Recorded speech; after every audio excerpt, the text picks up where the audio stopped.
Hello everyone, welcome to smart English communication techniques. ఈరోజు నేను మీకు ఇంగ్లీష్లో ఒక చిన్న సీక్రెట్ చెప్పబోతున్నాను. చాలా మంది ఇంగ్లీష్ నేర్చుకోవడానికి మొదట ఏం చేస్తారు? వొకాబులరీ బై హార్ట్ చేస్తారు.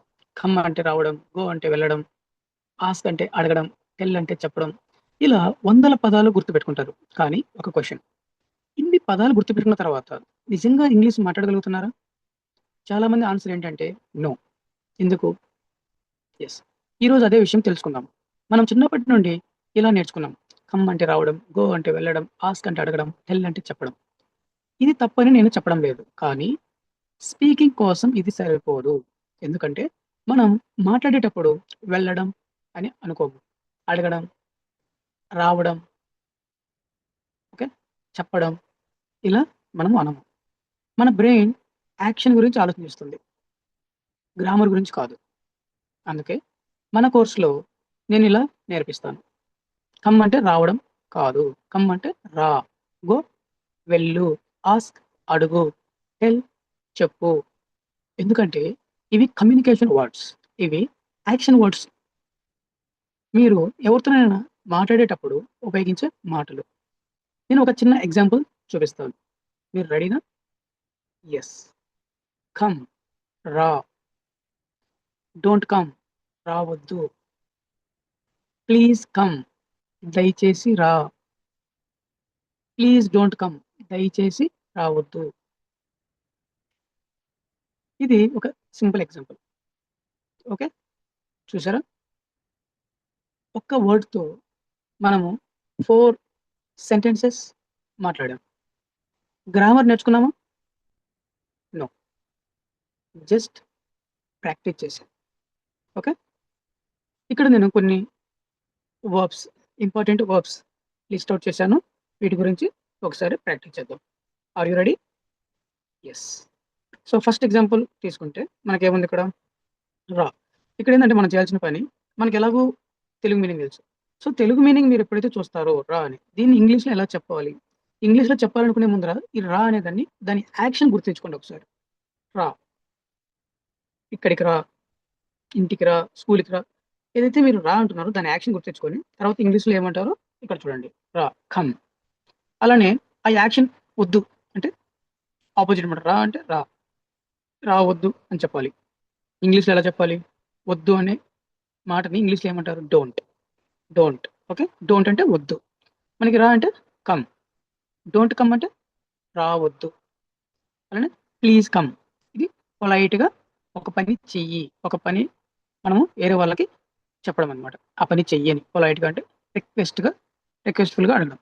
ప్లీజ్ కమ్, దయచేసి రా. ప్లీజ్ డోంట్ కమ్, దయచేసి రావద్దు. వెళ్ళు, వెళ్ళు అని ఇమేజ్ చేసుకోండి, ఇమాజిన్ చేసుకోండి ఎలా ఉంటుంది తెలుగులో. వెళ్ళు అని మనం వేరే వాళ్ళకి చెప్తున్నాం, ఎలా అంటాము? వెళ్ళు అని. సేమ్ దాన్ని మనము ఇంగ్లీష్లో గో అంటాం. అది వెళ్ళవద్దు అంటే డోంట్ గో. ప్లీజ్ గో, దయచేసి వెళ్ళు. ప్లీజ్ డోంట్ గో, దయచేసి వెళ్ళవద్దు. నెక్స్ట్ కూర్చో. సిట్, కూర్చో. Don't sit, కూర్చోవద్దు.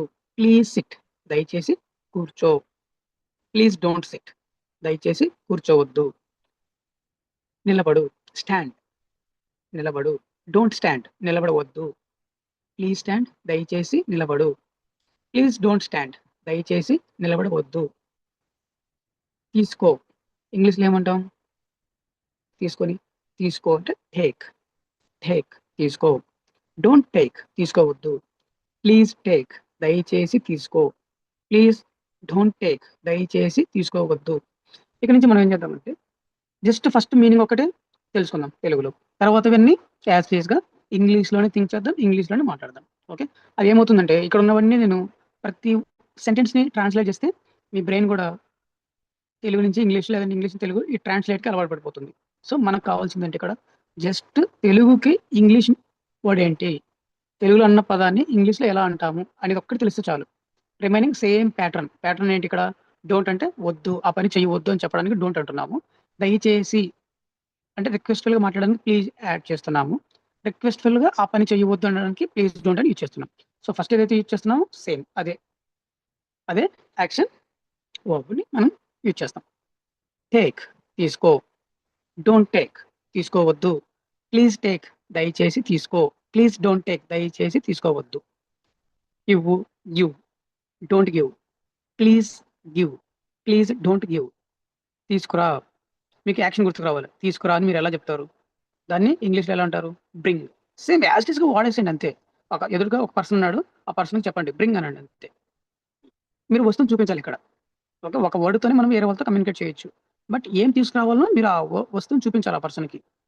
Don't bring, please bring, please don't bring. తెరువు, ఓపెన్ చేయి, బుక్ ఓపెన్ చేయి చెప్పాలి. అప్పుడు మీరు జస్ట్ ఓపెన్, బుక్ చూపించి ఓపెన్ అంటే ఓపెన్ చేస్తాడు. Open, don't open. Please open, please don't open. మూసివేయి, close, don't close. Please close, please don't close. ప్రారంభించు, స్టార్ట్ చేయి అని చెప్తుంటాం కదా. Start, don't start. Please start, please don't start. ఆపు, stop, don't stop. Please stop, please don't stop. వేచి ఉండు, wait, don't wait. Please wait, please don't wait. Next, విను, listen, don't listen. Please listen, please don't listen. చూడు, look, don't look. Please look, please don't look. గమనించు లేదా చూడు. Watch, don't watch. Please watch, please don't watch. చదువు, read, don't read. Please read, please don't read. వ్రాయి, write, don't write. Please write, please don't write. మాట్లాడు, speak, don't speak. Please speak, please don't speak. పిలువు, call, don't call. Please call, please don't call. అడుగు, ask, don't ask. Please ask, please don't ask. చెప్పు, tell, don't tell. Please tell, please don't tell. సహాయం చెయ్యి, help, don't help. Please help, please don't help. చూపించు, show, don't show. Please show, please don't show. పంపు, send, don't send. Please send, please don't send. కలువు, meet, don't meet. Please meet, please don't meet. చూసారు కదా, ఈ విధంగా మనం practice చేస్తే మనము ఇంగ్లీష్లో మాట్లాడుతున్నట్లుగా ఉంటుంది. మనము ఏదో వర్డ్స్ని బైహార్ట్ చేస్తున్నట్లు, ఆ మీనింగ్స్ని బైహార్ట్ చేస్తున్నట్టు ఉండదు. సింపుల్, ఒక వర్డ్తో మనం వేరే వాళ్ళతో కమ్యూనికేట్ చేయొచ్చు. ఆ పని చెయ్యి, లేదంటే ఆ పని చెయ్యవద్దు అని మనం చాలా ఈజీగా ఇతరులకి చెప్పొచ్చు. అదే మనం ఇప్పుడు నేర్చుకున్నాం. Clear? Yes, thank you. So ఇది పార్ట్ 1. పార్ట్ 2 వచ్చేసి మనం డీటెయిల్గా ఈ 25 వర్బ్స్ని ఎక్కడ రియల్ టైం కన్వర్జేషన్లో యూజ్ చేస్తామో నేను మీకు నెక్స్ట్ క్లాస్లో లేదంటే నెక్స్ట్ ప్రాక్టీస్ సెషన్లో చూపిస్తాను. Come here. ఇక్కడ తెలుగు అవసరం లేదు, మీకు ఆల్రెడీ తెలుగు వచ్చేసింది. డైరెక్ట్గా మనం కమ్ హియర్, ఇక్కడికి రా. Please come to school before 8:30 AM. ఆఫీస్లో అయితే, ప్రొఫెషనల్గా అయితే, could you please come to the office on time. ఈ విధంగా మనం నెక్స్ట్ క్లాస్లో ప్రాక్టీస్ చేద్దాం.